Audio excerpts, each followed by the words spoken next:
आखिरकार सरकार ये बार बार कह रही है कि कोई घोटाला नहीं हुआ है, लेकिन आपका कहना है कि घोटाला हुआ है और आपने आज दस्तावेज भी मीडिया के सामने रखे हैं। देखिए, सरकार तो ये बात मान चुकी है, सिरसा जी नहीं मान रहे। सिरसा जी के विभाग ने ही सिरसा जी के एडिशनल कमिश्नर अरुण कुमार झा को सस्पेंड इसी चीज के लिए किया है क्योंकि चावल घोटाला हुआ है। सिरसा जी नहीं मान रहे। सिरसा जी कह रहे हैं कि भाई मैंने तो सिर्फ फॉरवर्ड किया लेटर। तो मैं ये जानना चाहता हूँ, आपके राज्य में 3 करोड़ 10 लाख किलो चावल बटा सिरसा जी, 1 महीने में बट गया, कानो कान खबर ही नहीं हुई किसी को। मतलब आप सोचो, सिरसा जी 3 करोड़ 10 लाख किलो चावल बांट रहे हैं। अगर एक परिवार को 5 किलो चावल बांटेंगे तो 60 लाख परिवार, यानी कि पूरी की पूरी दिल्ली, हर परिवार को आपके घर में भी आना चाहिए था, मेरे घर में भी आना चाहिए था 5 किलो चावल का पैकेट, सिरसा जी की कोठी में भी आना चाहिए था। 60 लाख ही तो परिवार है दिल्ली में लगभग, तो इतने परिवारों को चावल बांट दिया आपने कानों कान खबर ही नहीं दी। इसलिए जब आपने उस भ्रष्टाचार के लिए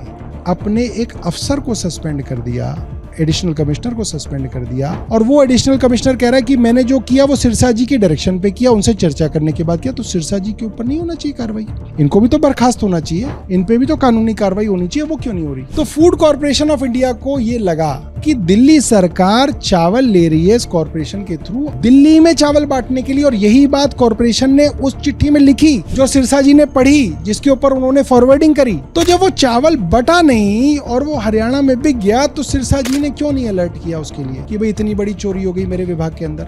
अगर सिर्फ फॉरवर्डिंग होती तो 1 महीने बाद दोबारा कैसे फॉरवर्डिंग हो गई? अब आप दिखाइए कैमरे में, ये लेटर आया है 7 जनवरी 2026 को, ये देखिए। और फॉरवर्ड कब किया है सिरसा जी ने? 8 अप्रैल 2026 को, यानी कि 3 महीने तक सिरसा जी के यहाँ लेटर पड़ा रहा। 8/4/2026 को मंत्री भेज रहे हैं नीचे, और ये देखिए मेल ऑन 8/4 को ही फूड कॉर्पोरेशन ऑफ इंडिया को मेल भी कर दी गई कि भैया इनको चावल दे दो। और उसके बाद बार बार इनके एडिशनल कमिश्नर चिट्ठी लिख रहे हैं कि भाई चावल का क्या हुआ, रिलीज ऑर्डर कर दो, तुम्हें इतना पैसा भेज दिया है, अब कर दो।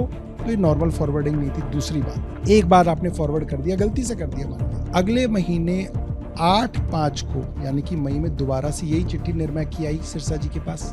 उसमें फिर ये लिखा हुआ था कि जी हम दिल्ली के गरीबों को ये चावल बांटेंगे, और उसमें ये भी लिखा हुआ है हमें 31,000 मीट्रिक टन तो मिल गया, अब हमें और चाहिए। तो फिर उन्होंने आंख बंद करके दोबारा से स्पेशल कमिश्नर को लिख दिया, और सरकार को मालूम था चावल नहीं बट रहा। भाई ऐसे कैसे कोई चावल बांट देगा? राशन की दुकानें आपके पास हैं, सारा सरकारी अमला आपके पास है, ऐसे कोई चावल बांट कैसे देगा? भाई उसको सरकारी मशीनरी ही तो इस्तेमाल करनी पड़ेगी। स्कूलों में बांटेगा, राशन की दुकानों में बांटेगा, आपसे लिस्ट मांगेगा कि भाई कौन कौन लोग हैं जो माइग्रेंट लेबर हैं जिनको हम दे सकते हैं, क्या एलिजिबिलिटी क्राइटेरिया रहेगा। ऐसे ही कोई ना कि आपने बोरी खोल दी बाजार के अंदर और वो लुट गई, ऐसे नहीं होता।